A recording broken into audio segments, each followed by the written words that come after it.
Yo les gens, j'espère que vous allez bien, je vous retrouve aujourd'hui pour une nouvelle vidéo sur Forza Horizon 5 et aujourd'hui petit face à face puisqu'on va comparer la RS3 de 2020 qui vient d'être ajoutée sur le jeu à la Audi RS3 de 2011 qu'on a sur Forza depuis très longtemps puisqu'à l'époque de Forza Horizon 3 elle était déjà dans la licence.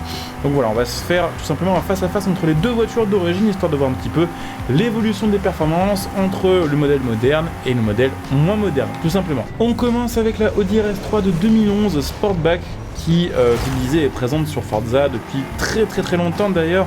Une des premières vidéos que j'ai fait sur ma chaîne YouTube à l'époque de Forza Horizon 3, c'était un face-à-face que j'avais fait avec Mehdi. Je ne sais pas s'il est encore là sur la chaîne, mais en tout cas à l'époque, on avait fait un petit face-à-face entre la 45 et la Audi RS3 de 2011. Je ne sais plus laquelle dans cette vidéo avait été, on va dire, désignée comme étant la plus performante.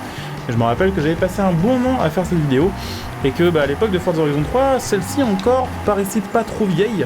Elle avait 5 ans et globalement la plupart des voitures allemandes qu'on avait sur Forza Horizon 3 étaient de la période, on va dire, allez, 2015 ou moins, donc ça faisait pas encore trop tâche. J'avoue que maintenant en 2022, nous avoir laissé aussi longtemps avec une RS3 qui a maintenant plus de 10 ans, c'était pas très chouette.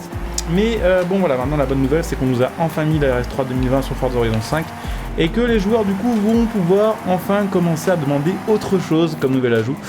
Donc voilà, on va voir un petit peu ce que ça donne niveau performance. Alors je viens de conduire un petit peu la RS3 2020, la différence en tenue de route et en châssis c'est incroyable.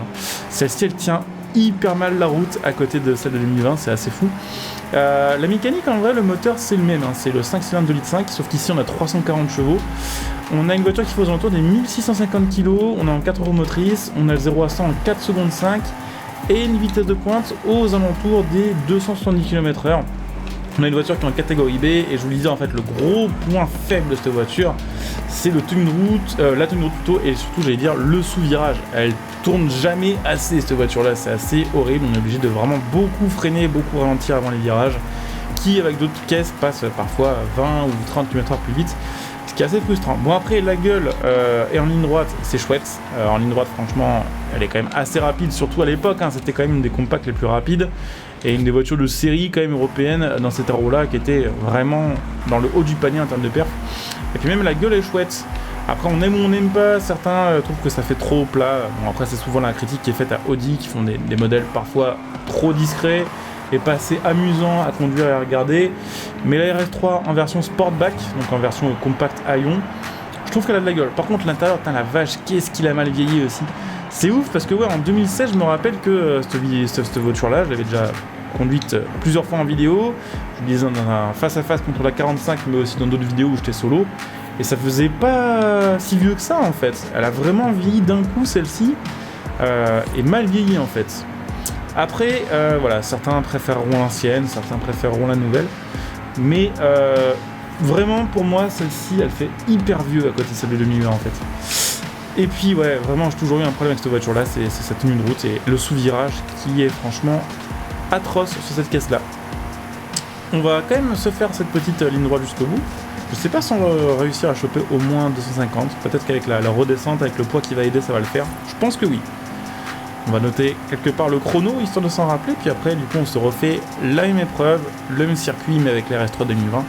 Et on voit un petit peu, du coup, la différence de chrono, la différence d'accélération, de tenue de route, de VMAX, ce genre de petites choses, tout simplement. Et on fait 3.03 avec la RS3 2011. Donc c'est parti avec le modèle de 2020, qui, je le rappelle, est la voiture DLC de Forza Horizon 5 de la semaine dernière, hein, donc arrivé sur le jeu le 2 juin 2022.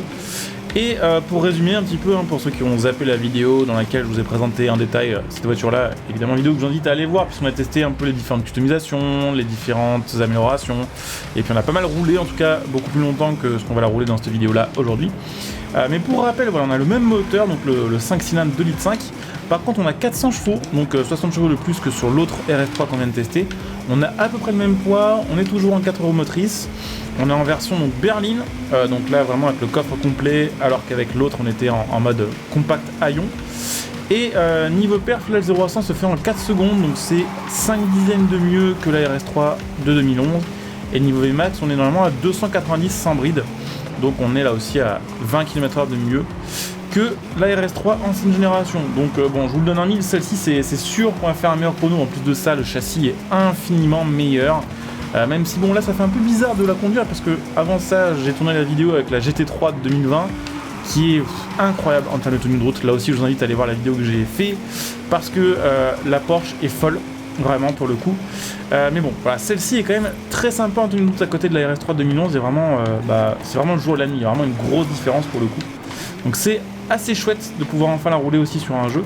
Et ouais, voilà, ce qui reste à savoir c'est combien de temps, combien de secondes on va faire de mieux qu'avec la RS3 de 2011. C'est vraiment 100% sûr qu'on va faire un meilleur chrono, mais à quel point ça reste à voir dans les minutes qui vont suivre, voilà.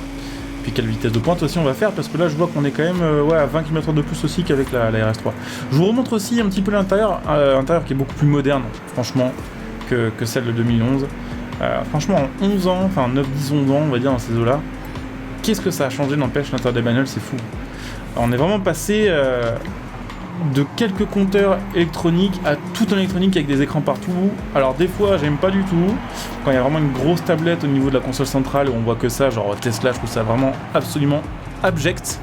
Mais quand c'est fait comme ça, avec juste un peu de modernité, le reste qui fait un peu, on va dire, classique, avec une petite touche sportive, avec un petit peu de carbone sur les portières et tout, franchement, il n'y a pas photo.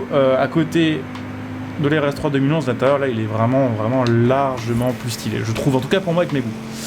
Donc, on arrive à la ligne droite, et on va voir, est-ce qu'on fait mieux aussi en termes de VMAX? Parce que bon, là, je pense qu'en termes de tenue de route, on a complètement explosé la RS3 2011. Mais combien on chope? Est-ce qu'on arrive à faire un petit 270? Est-ce qu'on se contente d'un petit 255? On va voir. Je pense que les 270 sont jouables. On va passer notre 6ème dans la descente là, hop. Ouais, petite 270 qui approche tranquillou, on les a. Donc ouais, il n'y a pas photo, on va faire vraiment largement mieux et la différence de perf entre les deux est quand même bien perceptible. On avait fait 3.03 avec la 2011 et on va faire 2.54 avec la 2020. Quasiment 10 secondes de mieux et ça franchement ça fait plaisir. Donc voilà, petite RS3, clairement la différence entre les deux est énormément visible, énormément perceptible et il n'y a pas photo aussi en termes de fun, celle de 2020 est vraiment au-dessus de celle de 2011. Donc voilà, on va arriver à la fin de cette petite vidéo qui j'espère vous aura plu. Si c'est le cas comme d'hab, pensez à liker, à vous abonner, à partager, à venir me follow sur Twitch pour les prochains lives. Comme d'habitude, vous trouverez ma chaîne Twitch en description et en top commentaire, donc n'hésitez pas à venir follow pour les prochains lives. Si vous avez Amazon Prime, pensez à utiliser votre Twitch Prime sur ma chaîne Twitch, ça permettra de me soutenir gratuitement. Vous en profitez de plein de petits bonus. Vous pouvez me retrouver sur les réseaux sociaux comme d'habitude sur Twitter, là où je suis le plus actif. Vous pouvez éventuellement aussi utiliser les liens de soutien sous ma chaîne pour soutenir ma chaîne gratuitement en faisant vos achats à prix réduit, mon lien Stranging pour acheter vos jeux et vos cartes d'abonnement, mon lien Metal.net pour acheter vos configs, et puis pour ceux qui souhaitent me soutenir sur le long terme, comme d'hab, n'hésitez pas à devenir soutenir ma chaîne via le bouton rejoindre, ça me soutient, ça vous fait profiter de plein de petits bonus, et puis c'est du long terme, donc c'est franchement hyper agréable. Et puis vous pouvez aussi, si vous voulez faire un soutien, on va dire de type one shot, faire un remerciement via le bouton sous cette vidéo. Je coupe ici, et je vous dis à très bientôt pour une nouvelle vidéo, portez-vous bien, ciao à tous.